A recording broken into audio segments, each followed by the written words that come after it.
আল্লাহুম্মা বারিক লানা ফি রজবা ওয়া শাবান ওয়া বাল্লিগনা রমাদান। আলহামদুলিল্লাহ, সকলে ভালো আছেন? আলহামদুলিল্লাহ। যে দোয়াটা করলাম, এই দোয়াতে 3টি মাসের কথা আছে। কয়টা মাস? 3 মাস। তার মধ্যে 2 মাস রমাদানের আগে, রজব, শাবান। তারপরের মাসটা কি? রমাদান। আমরা কিন্তু রজব মাসের ভিতরে ঢুকে গেছি। আমরা এখন কোথায় আছি? রজবের এরিয়ায়, রজবের ভিতরে, রজবের বাউন্ডারির ভিতরে ঢুকে গেছি। শুধু ঢুকি নাই, ঢোকার পরে কিছু দূর আগাইছি। আজকে কত তারিখ? রজবের 5 তারিখ। মনে থাকে? আমরা কিন্তু অনেকেই জানি না, কিন্তু রজব, তারপরে মাসটা শাবান, তারপরে চলে আসছে। নবীজি সাল্লাল্লাহু আলাইহি সাল্লাম এ দোয়া শিখায় দিলেন আমাদের জন্য। তো যাই হোক, তাহলে রজব এটা শুধুই একটি মাস না, রজব হলো সম্মানিত মাস। মানে শুধু মাস না, ধারাবাহিকতার দিক থেকেই শুধু যে রজব একটা মাস তা কিন্তু না। রজব সম্মানিত একটা মাস। কার কাছে সম্মানিত? আল্লাহর কাছে। আল্লাহ 4টে মাস নিছেন, সুবহানাল্লাহ বলেন। আর আমাদেরকে 8 মাস দিছেন। আল্লাহ বলছে এই 4 মাস আমার, আমি এই 4টে মাসে বেশি পছন্দ করি। সে 4 মাসের মধ্যে বলেন তো দেখি কোন কোন মাস? আমি কিন্তু অনেক আগেও বলেছি, প্রতি বছর এই বিষয়গুলো আলোচনা হয়। আপনারা আমার নিয়মিত মুসল্লি, আমি জানি কোন কোন 4 মাস। রজব, শাবান, রমাদান না? এগুলা জিলকদ, জিলহজ, মুহররম, রজব। বলেন, মুখস্থ করেন, আর যেন কোনোদিন না বলা হয়। বাসায় যায় এই আলোচনাটা আজকে করবেন। আজকে যা আলোচনা হবে তা শুধু আপনার জন্য না, আপনার বাসার জন্য আলোচনা। এখান থেকে কিছু তাবারক হিসেবে নিয়ে যাবেন। পারবেন না? পারবেন? আজকে তাবারক এখান থেকে নিয়ে যাবেন, বাসায় যায় আলোচনা করতে হবে। যাদের বিবি আছে, বিবির সঙ্গে, যাদের মা আছে, মার সঙ্গে, যাদের মেয়ে কাছে আছে, মেয়েদের সাথে, সন্তানদের সাথে করবেন। পারবো? তাহলে আল্লাহর কাছে সম্মানিত মাসের দিক থেকে কয় মাস? 1। সকলে বললেন না তো? জিলকদ বলেন, জিলহজ, মুহররম, রজব। তাহলে এবার বোঝেন এই মাসটা কত গুরুত্বপূর্ণ মাস। আল্লাহ বলছেন এই 4টে মাস আমার। আর নবী আলাইহিস সালাতু ওয়াস সালামের 1 মাস। কোন মাস সেটা? বলেন দেখি। শাবান মাস। শাবান মাসটা কার? নবী আলাইহিস সালাতু ওয়াস সালাম। নবী সাল্লাল্লাহু আলাইহি ওয়াসাল্লাম বলছেন, তাকে প্রশ্ন করা হয়েছিল, ইয়া রাসূলুল্লাহ, আপনি শাবান মাসে এত রোজা রাখেন কেন? নবীজি বলেছেন যে শাবান মাসে বান্দার আমল উপরে উঠানো হয়। আর যখন আমল উপরে ওঠানো হয় তখন যেন আল্লাহ তাআলা দেখতে পায় যে তার বান্দা বা আমি নবী রোজা অবস্থায় আছি। আমার আমলটা যেন কি রোজা অবস্থায় উঠানো হয়। ক্লান্ত হয়ে গেছিলেন, নবীজি গামছা বেঁধেছেন। কোন মাসে? শাবান মাসে। এত পরিমাণ তিনি রোজা রাখতেন, সাহাবায়ে কেরাম মনে করতেন যে এটাই মনে হয় রমজান মাস। নবী আলাইহিস সালাতু ওয়াস সালাম বলেন এটা হলো আমার মাস। তাহলে আল্লাহর কয় মাস? নবীজির কয় মাস? আরেকটা মাস সমগ্র উম্মতে মুহাম্মদীকে আল্লাহ তাআলা বোনাস হিসেবে দিয়েছেন, সেটা হলো রমাদান মাস। যার কারণে বান্দা একটা নফল আমল করে একটা ফরজের সওয়াব হয়ে যায়। আসুন ধীরে ধীরে বলি, আস্তে আস্তে শোনেন, ঠিক আছে?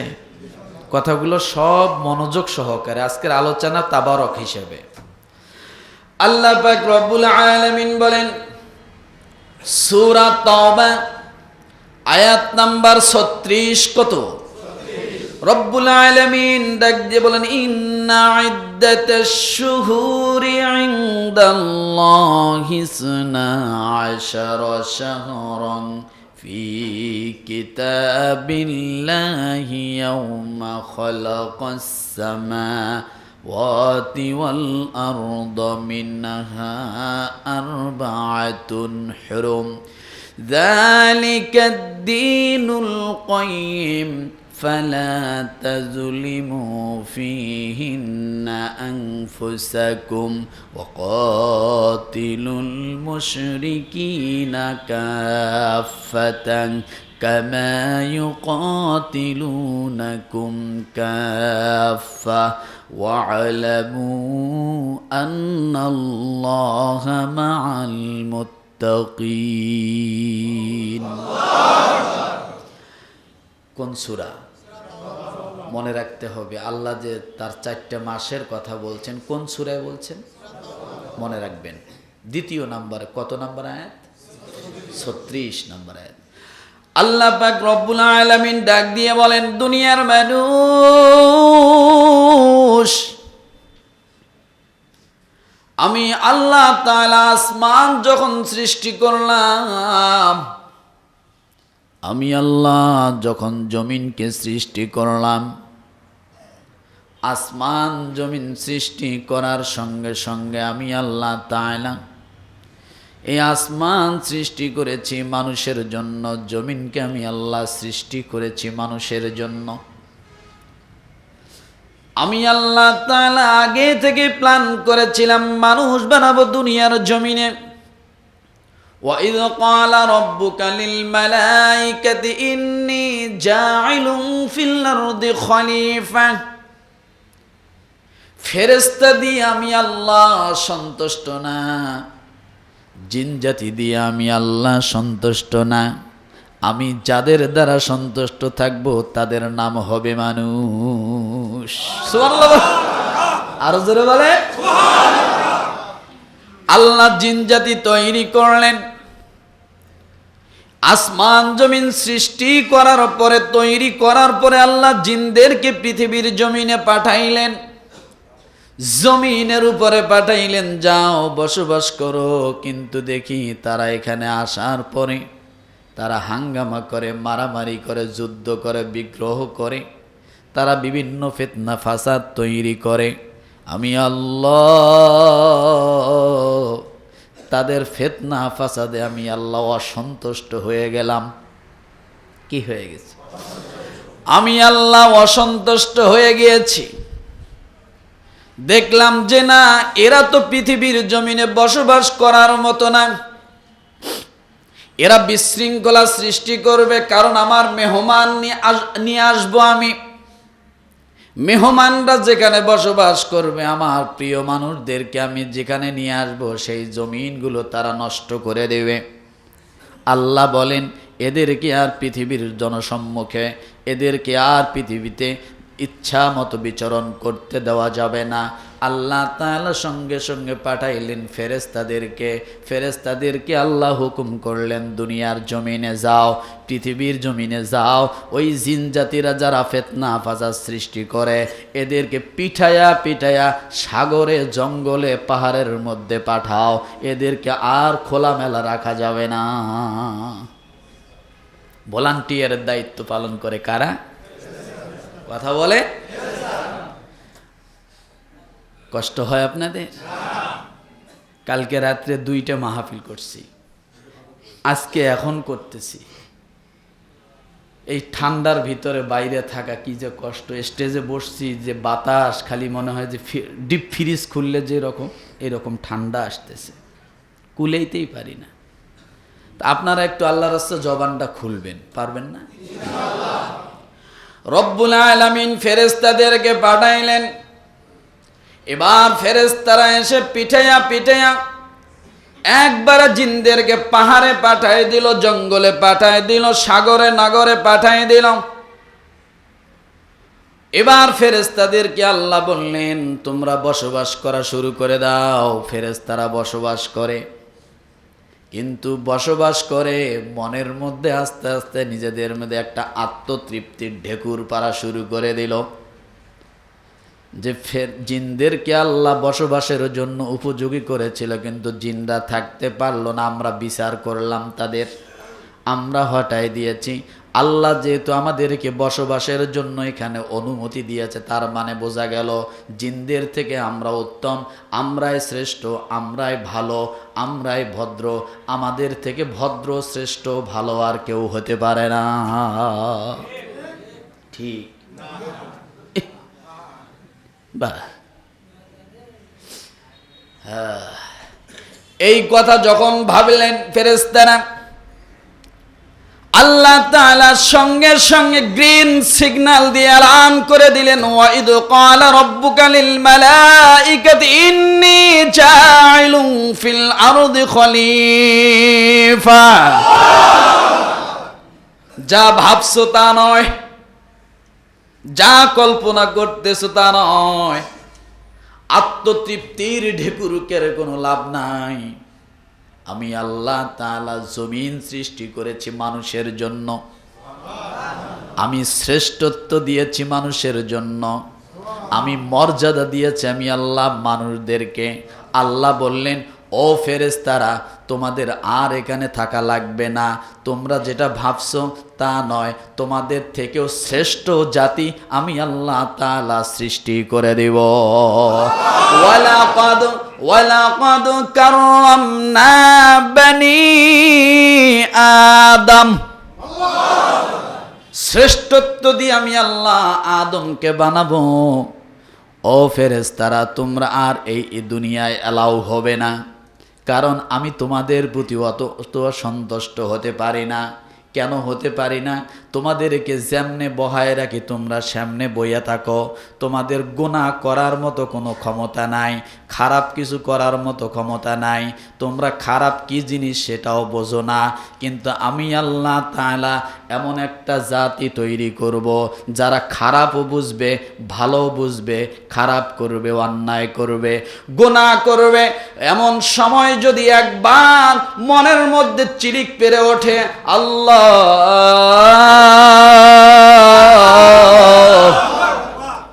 অন্যায় করে ফেলেছি, অপরাধ করে ফেলেছি, তুমি একবার যদি আমাদেরকে মাফ করে দাও তাহলে আমরা পার পাবো। যখন আমার বান্দা আমার কাছে মাফ চাবে, আমি আল্লাহ তাআলার আরশের মধ্যে ধাক্কা লেগে যাবে। তোমাদের মতো ফেরেশতারা আমার কাছে তাদের জন্য সুপারিশ করবে। আমি আল্লাহ তাআলা বান্দার অতটুকু কথার অপেক্ষায় থাকি। বান্দা যখন একবার ডাক দিয়ে বলে আল্লাহ মাফ করে দাও, আমি আল্লাহ রহমতের দরিয়ায় জোশ মেরে যায়। আমি আল্লাহ সাথে সাথে বান্দার জীবনের গুনাহগুলো মাফ করে দেই।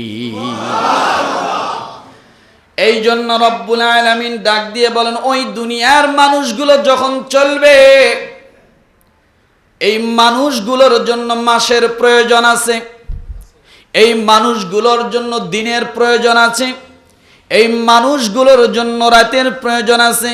আল্লাহ বলেন, ওয়া হুয়াল্লাযী জাআলা লাকুমুল লাইলা লিবাসাও ওয়ান নাওমা সুবাতাও ওয়া জাআলান নাহারা নুশুরা। রব্বুল আলামিন ডাক দিয়ে বলে, দুনিয়ার মানুষ সারাদিন ক্লান্ত হবা, কর্ম করবা, কাজ করবা, রাতের বেলা তোমার একটু শরীরটার ক্লান্তি দূর করা দরকার। কিন্তু তুমি যদি দিনের আলোর মতোই থাকো তাহলে তোমার শরীরের ক্লান্তি দূর হবে না। দিনের বেলা তুমি ঘুমানোর চেষ্টা করবা, তোমার ঘুম আসবে না। আমি আল্লাহ তাআলা দিনের মধ্যে তখন একটা পর্দা ফালায়া দেই, একটা লেবাস পরাইয়া দেই। আমি আল্লাহ তাআলা লেবাসটা পরায় দিয়া এরপরে তুমি যখন বিছানার মধ্যে গা দিবা, দেওয়ার সঙ্গে সঙ্গে আমি আল্লাহ তাআলা তোমার চোখের মধ্যে ঘুম স্প্রে করে দিব। তুমি যখন ঘুমায় যাবা সঙ্গে সঙ্গে 12 ঘন্টার ক্লান্তি, 14 ঘন্টার ক্লান্তি আমি আল্লাহ তাআলা সঙ্গে সঙ্গে সব তোমার শরীর থেকে একবার মুছে পরিষ্কার করে দেব। কথা সত্য না মিথ্যা? আপনার পেট ব্যথা যতক্ষণ জীবিত, যতক্ষণ আপনি সজাগ আছেন ততক্ষণ পেট ব্যথা। আপনার চোখে যখন আল্লাহ ঘুম স্প্রে করে দেয় আপনার পেট ব্যথা থাকে না, শরীর ব্যথা। আপনি যতক্ষণ জাগনা আছেন ব্যথা ভালো হয় না, ব্যথা করতেই থাকে। কিন্তু যখন আপনার চোখে ঘুম স্প্রে আসে সঙ্গে সঙ্গে আপনার ব্যথা ভালো হয়ে যায়। অর্থাৎ আল্লাহ তাআলা হায়ার অ্যান্টিবায়োটিক নামে, ঘুম নামের একটা ওষুধ দিলেন বান্দারে। তোমার শরীরের যত রোগ থাকুক না কেন, যত অসুবিধা থাকুক না কেন, যত ক্লান্তি থাকুক না কেন, শুধুমাত্র চোখের মধ্যে ঘুম আসবে, আসার সঙ্গে সঙ্গে আমি আল্লাহ সব রোগের সমাধান করে দিব। নাকি ঘুমাইতেছেন আর পেট ব্যথাও করতেছে, কান ব্যথা করতেছে, এরকম বুক ব্যথা করতেছে, এরকম না। তাহলে ঘুম একটা কি মানুষের জন্য ওষুধ। লম্বা করব না, সময় কম। রব্বুল আলামিন ডাক দিয়ে বলে, দুনিয়ার মানুষ তোমাদেরকে চলতে হবে, এই জন্য আমি আল্লাহ 12টা মাসের ব্যবস্থা করলাম তোমরা দুনিয়ায় আসার আগে। কবে আল্লাহ তাআলা 12টা মাসের ব্যবস্থা করলেন? আল্লাহ বলেন, ইন্না ইদ্দাতাশ শুহুরি ইনদাল্লাহি 12 শাহরান ফি কিতাবিল্লাহি ইয়াওমা খালাকাস সামাওয়াতি ওয়াল আরদ। আসমান যেদিন আমি আল্লাহ তৈরি করেছি, জমিন যেদিন আমি আল্লাহ তৈরি করেছি, সঙ্গে সঙ্গে 12টা মাস সেই দিন থেকে আমি আল্লাহ নিয়মের মধ্যে রেখে দিয়েছি। তখনও আপনি সৃষ্টি, কোনো কিছুই সৃষ্টি হয় নাই। তাহলে আল্লাহ আমাদের প্রয়োজন বোঝে কি বোঝে না? জানে কি জানে না? ও মুসলমান, এই জন্য রব্বুল আলামিন ডাক দিয়ে বলেন, দুনিয়ার মানুষ শুধু তাই নয়, আমি আল্লাহ তাআলা মাস, দিন, বছর গণনার জন্য চিরস্থায়ী ক্যালেন্ডারের ব্যবস্থা করলাম। কিসের ব্যবস্থা? আল্লাহ বলেন, ইয়াসআলুনাকা আনিল আহিল্লাহ কুল হিয়া মাওয়াকিতু লিন্নাস। আল্লাহ বলেন, সাহাবায়ে কেরামরা প্রশ্ন করেছিলেন, ইয়া রাসূলুল্লাহ, চাঁদ কমে কেন, বাড়ে কেন? এই কাশির মতো, আবার এই বিশাল এক প্লেটের মতো, কথা ঠিক কিনা? ইয়াসআলুনাকা আনিল আহিল্লা, চাঁদ কমে কেন, বাড়ে কেন? আল্লাহ নবীর কাছে প্রশ্ন করলেন, নবী জবাব দিতে পারেন না। আল্লাহ তাআলা সঙ্গে সঙ্গে জিবরিল আমিনকে দিয়ে পাঠিয়ে দিলেন, ইয়াসআলুনাকা আনিল আহিল্লা কুল হিয়া মাওয়াকিতু লিন্নাস। মাস, দিন, বছর গণনার জন্য আমি আল্লাহ তাআলা চিরস্থায়ী ক্যালেন্ডার মানুষের জন্য আকাশে ঝুলাইয়া রাখলাম। সেই 12 মাস থেকে আল্লাহ কয় মাস নিলেন? জোরে বলেন, 4 মাস। এই 4 মাসের মধ্যে রজব মাসটা হলো একটা। আর সেই রজবের 5ম দিন, আজকে জুমার দিন, প্রথম জুমা, আমরা আলোচনায় উপস্থিত হয়েছি, নামাজের জন্য আসছি। ও মুসলমান, এই রজব মাস নিয়ে আমাদের মাঝে সমাজে বাড়াবাড়ি আছে, আছে না নাই? জোরে বলেন, বাড়াবাড়ি আছে না নাই? কিন্তু আল্লাহ তাআলা ডাক দিয়ে বললেন, দুনিয়ার মানুষ, বাড়াবাড়ি করা যাবে না, সারাসারিও করা যাবে না। আল্লাহ কি বিধান দিয়েছেন, রজব মাসে, জিলকদ, জিলহজ, মুহররম মাসে, ওইটাই যদি আমরা পালন করি, ওইটাই আমাদের জন্য আমল। আল্লাহ যেটা বলছে এটা যদি আমরা আমাদের জীবনীতে কি করি, আমল করি, তাহলে ওইটা আমাদের জন্য কি। আসেন দেখি আল্লাহ কি আমল দিলেন। এক নাম্বার, আল্লাহ বলেন, ফালা তাজলিমু ফীহিন্না আনফুসাকুম ওয়া কাতিলুল মুশরিকিনা কাফাতান কামা ইউকাতিলুনাকুম কাফা। রব্বুল আলামিন ডাক দিয়ে বলেন, এই 4 মাস যখন তোমরা পাবা, ফালা তাজলিমু ফীহিন্না আনফুসাকুম, নিজেদের প্রতি জুলুম করিও না। তাহলে জুলুম না করাটা একটা কি আমল। কথা বলেন না কেন? ওই দিক কি দেখেন, এদিক তাকান। জুলুম না করাটা আমল। এরপরে আল্লাহ বলেন, ওয়াকাতিলুল মুশরিকিনা কাফাতান কামা ইউকাতিলুনাকুম কাফা।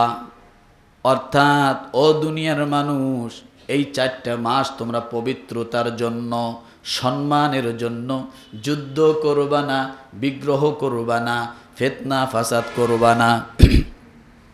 কথাটা বোঝেননি? এবার 2টা ব্যাখ্যা, নিজের প্রতি জুলুম করবা না, যুদ্ধ বিগ্রহ করবা না।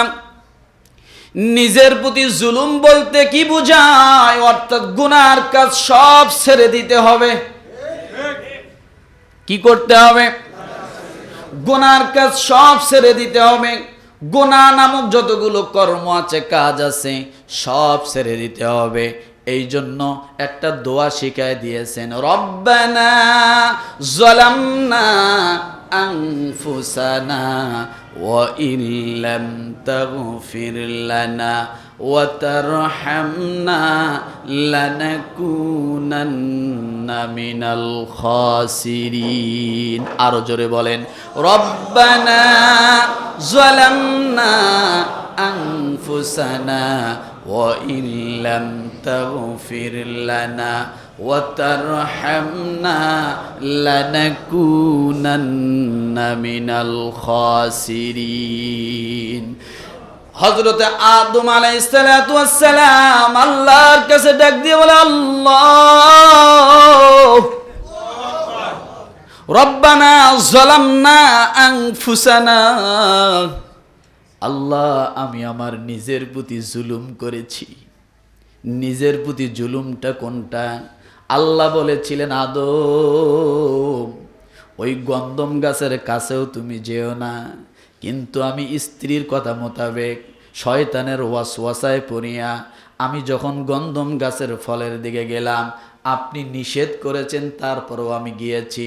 তার মানে আমি নিজেকে দোষী সাব্যস্ত করেছি। কথা ঠিক কিনা? আল্লাহর কাছে ডাক দিয়ে বলতেছে, আল্লাহ, এটা আমি আমার নিজের প্রতি জুলুম করেছি। ও দুনিয়ার মানুষ, মানুষ যখন গুনাহ করে, অন্যায় করে, নিজের প্রতি জুলুম হয়। কি হয়? নিজের প্রতি জুলুম হয়। কেমন জুলুম? আল্লাহ তাআলা 3.5 হাত বডি দিয়েছেন, একটা রূহ আপনার ভিতরে দিয়া মানুষ বানিয়েছেন। বানার পরে আল্লাহ ডাক দিয়ে বলেন, দুনিয়ার মানুষ রে, তোমাকে আমি আল্লাহ তাআলা লিমা খলাকতু বিয়াদাই, নিজ হাতে আমি আল্লাহ তোমাকে বানাইলাম। শুধু তাই নয়, তোমার থাকার ব্যবস্থা দুনিয়ার জমিনে আমি আল্লাহ করলাম। শুধু তাই নয়, দুনিয়ার জমিনে যখন তোমার হায়াত শেষ হয়ে যাবে, আমি আল্লাহ তাআলা তোমাদের জন্য একটা স্বর্গ বানিয়েছি, তোমাদের জন্য একটা জান্নাত বানিয়েছি। ওই জান্নাতটাও আমি আল্লাহ নিজ হাতে বানাইছি। মানুষ বানালে নিজ হাতে, মানুষের থাকার জায়গাটাও বানালে, কথা বলে, নিজ হাতে। কেন? আল্লাহ চান না এই মানুষটা জাহান্নামে যাক। আল্লাহ চান না এই মানুষটা কি। কিন্তু আমি যখন নিজের প্রতি জুলুম করি, তখন আমি তো নিজেই জাহান্নামের দিকে ধাবিত হচ্ছি। এই জন্য আল্লাহ বলেন, ফালা তাজলিমু ফীহিন্না আনফুসাকুম, তোমরা নিজেদের প্রতি জুলুম করিও না। এই কথা থেকে আমরা সূরা তাওবার 36